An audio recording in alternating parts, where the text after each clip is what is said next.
Hello everyone, my name's Tom. My trail name is Surefoot. I'm going to be getting on the Appalachian Trail this coming Thursday, which is February 26th. I'm going to be fairly new at doing videos, and not fairly new, brand new at doing videos. And I'm not real confident about doing this, even though my name is Surefoot. When it comes to doing videos and this kind of thing, it's totally new to me. If you'll just sort of bear with me, and maybe I'll get better as time goes on. I'm looking at myself in this video right now, and I see that my glasses have a glare. I have really worked to try to find a good direction and place to go to where I wouldn't have such a glare in my glasses, but if I rock my head forward a little bit like this, the glare's not there, but my vision with my glasses doesn't work as good, and I can't see myself. So I'm just going to have to ask you to put up with the little bit of glare in my glasses. So I'm going to get on the Appalachian Trail.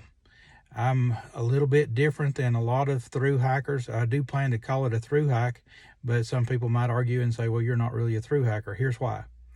I started hiking the Appalachian Trail back in August of 2022. And I did a few sections, and then actually I did a lot of sections from middle of August up through November, and so many sections, in fact, that I have completed 241 miles of the Appalachian Trail so far. I've gone from Springer Mountain, Georgia, all the way to the other side of the Smokies, actually where the trail crosses Interstate 40. That little gravel road there is called Greens Corner Road, and so I've been all the way up to there. I really don't see the need in repeating those miles. I know that some people would say, well, that's not really a through hike, it's a section hike. But if I pick up at Greens Corner and go straight through, that's a pretty long section hike. It's about almost 1,900 miles. I've completed 241 miles so far.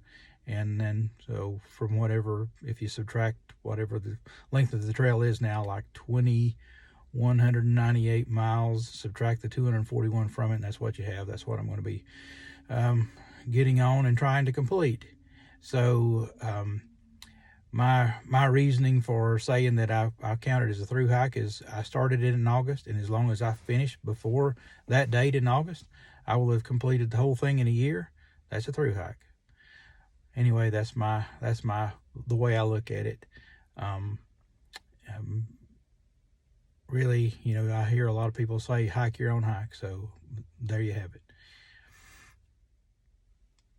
I didn't do as good a job documenting my early miles as I would like to have. Looking back on it, I wish I'd have done a better job, but I did take a few pictures along the way, and I have already compiled them into a video, so to speak. So if you'll watch these next few minutes, you'll get an idea of what I've already completed. Now, as I said, I'm not the best videographer, don't claim to be, and even my audio, I try to narrate a little bit on that, and it just sort of sounds a little bit choppy, and there's times when I was my voice was sort of cracking or something, and but if you'll just sort of bear with me and hear it through, maybe you'll see some things that you have seen before, and you'll be able to relate to. When I get back on the trail next week, I'll be better at it, I hope, and I will try to do a better job of documenting what I've done so far. So if you care to, look at what I've done so far, and then you can decide whether you want to follow along with what I'm going to be doing from here on out. Thank you.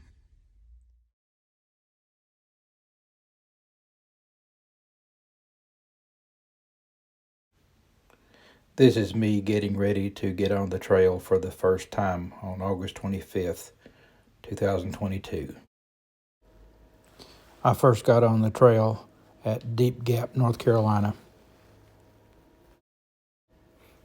I had camped that night at Deep Gap. My first significant climb was Standing Indian Mountain.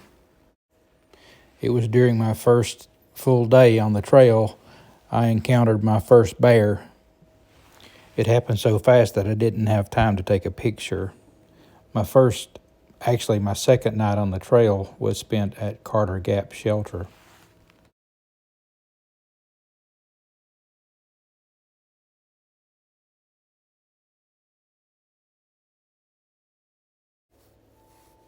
Notice the log entry, or rather painting.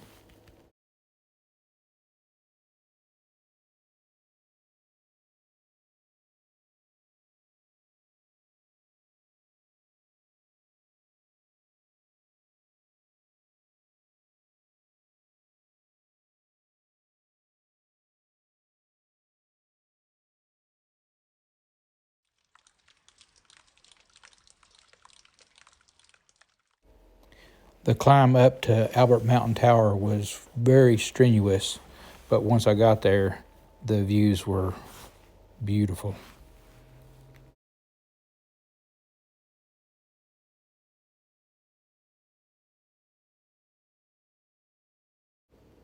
I spent my third night on the trail at Long Branch Shelter.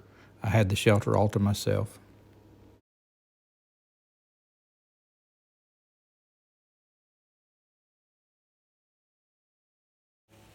After I finished my first section, I decided I wanted to just go ahead and go down to Springer Mountain and start section hiking all the way up and just see how far I could get.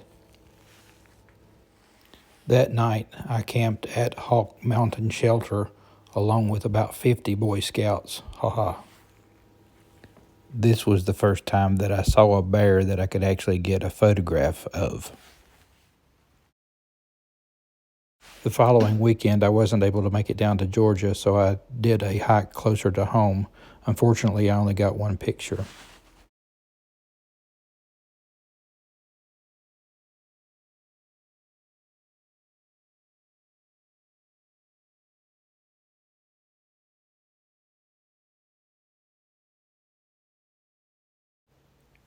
By the time I made it up to Blood Mountain, the weather was so bad I couldn't see a thing. That night, I ended up camping in a stealth site about a mile before reaching Neal Gap.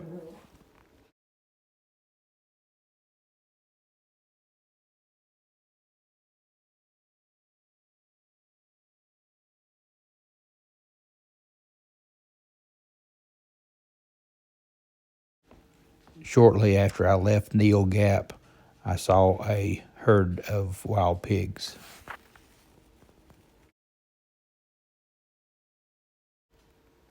Although the weather had started out that morning fairly cold, by the time the sun came out, it turned out to be quite nice.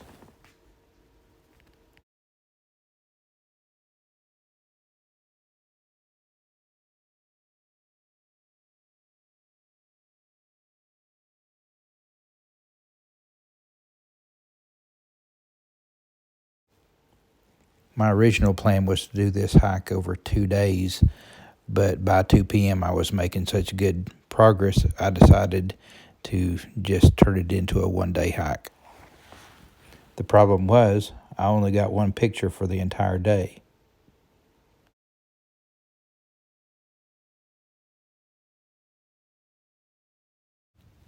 That little prominent peak you're seeing out in the distance is Yonah Mountain. Dragon Tree.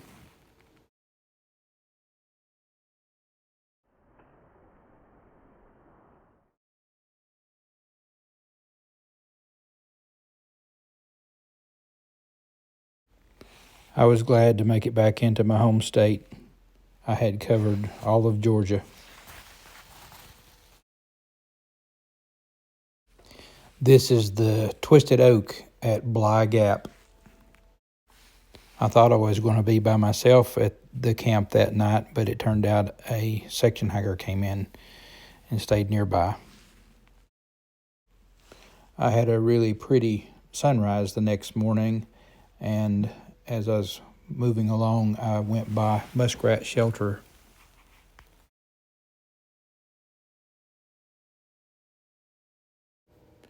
I chose to do this section southbound mainly because of time. I knew that I only had 3 days to get this section done, and knowing that it would take me probably 4 days to do it if I went northbound. These views were just amazing.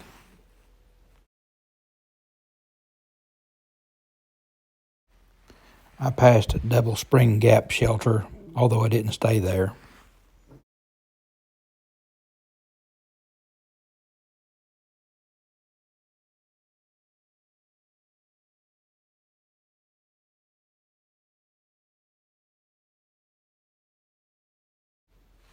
I also passed Siler's Bald Shelter, and I didn't stay there either.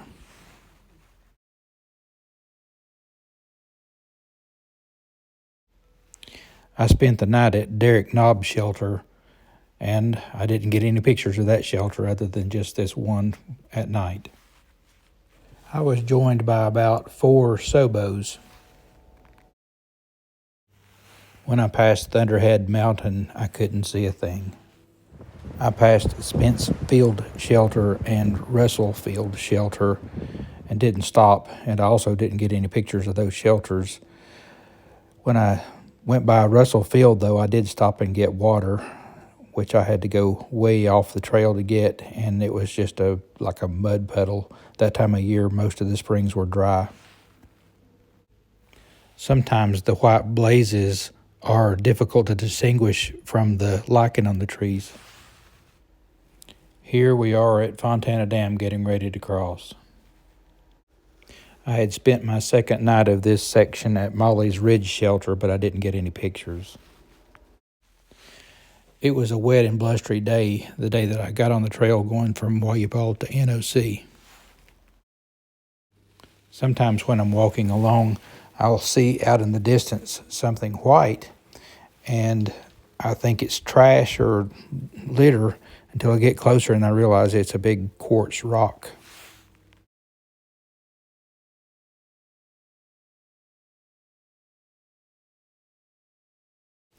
This is Westerbald Fire Tower. I had planned to stay the night at Westerbald Shelter, but again, I was making such good time, I just decided to make this a 1-day hike instead of 2 days and walked all the way to NOC.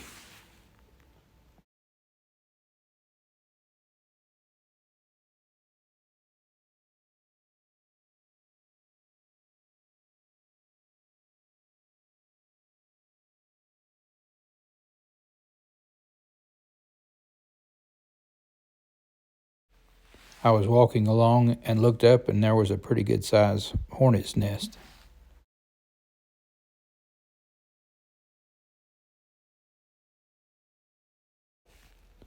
This was a planned day hike that a friend of mine, Bill, and I had planned.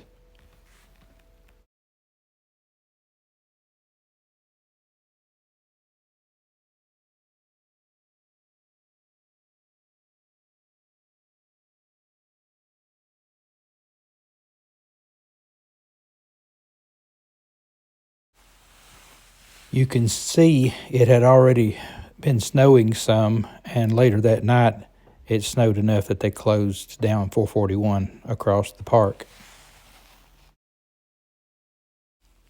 This was a fairly strenuous hike coming up out of NOC, heading towards Toccoa Gap.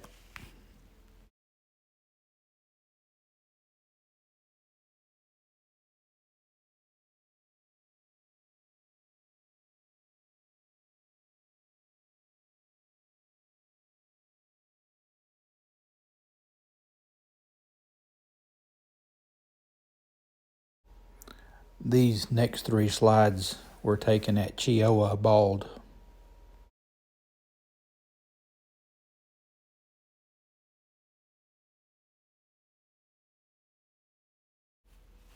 I had planned to get my first experience staying at a hostel, and so I stayed at the Cabins in the Woods in Toccoa Gap.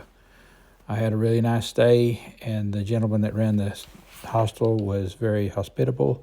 He picked me up and took me back to the trail. A good experience. Fontana Dam or Fontana Lake was just coming into view.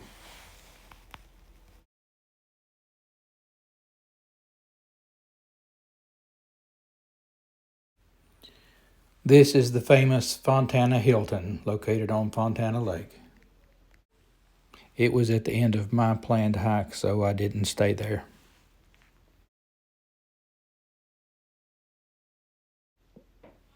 This is the very nice shower facility just up the hill from the shelter.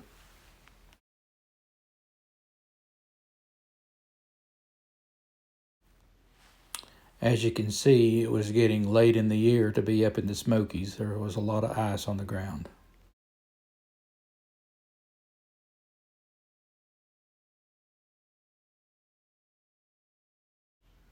I was looking forward to seeing Charlie's Bunion, but not today. For my first night on this particular trip, I stayed at Peck's Corner Shelter, which is about 4/10 of a mile off the trail, and it goes downhill pretty steep, so it was a little bit of a job to get down there. I had the shelter completely all to myself that night, though. For my second night out, I stayed at Tri-Corner Knob Shelter, and this time I shared it with a couple of section hikers, and then later in the evening, a female Sobo came in. She was about 18 years old.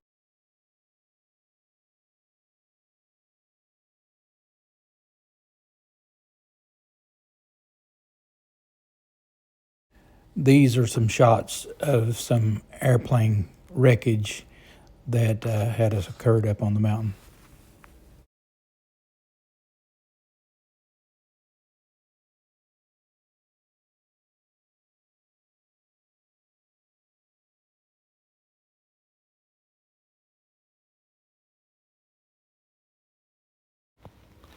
It's hard to tell from this picture, but this is a spruce or a fir tree that is growing inside of another tree.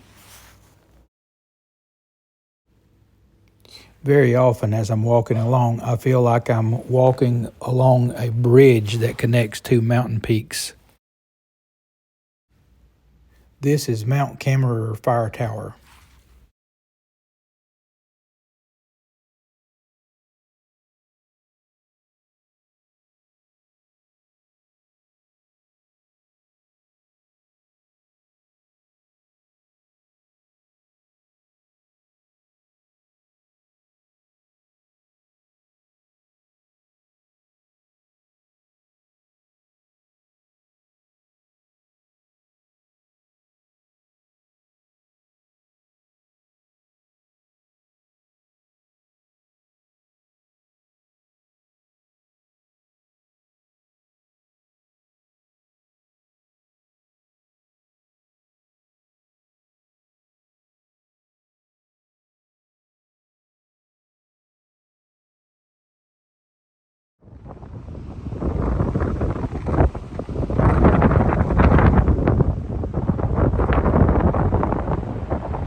This was a rock wall that I had found that had been constructed out in the middle of nowhere. Davenport Gap.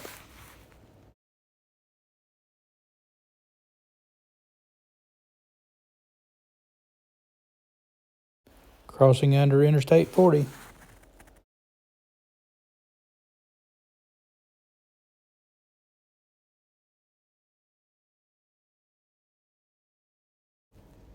This was a day hike that I did with my friend Bill just to fill in some areas that I had not hiked yet.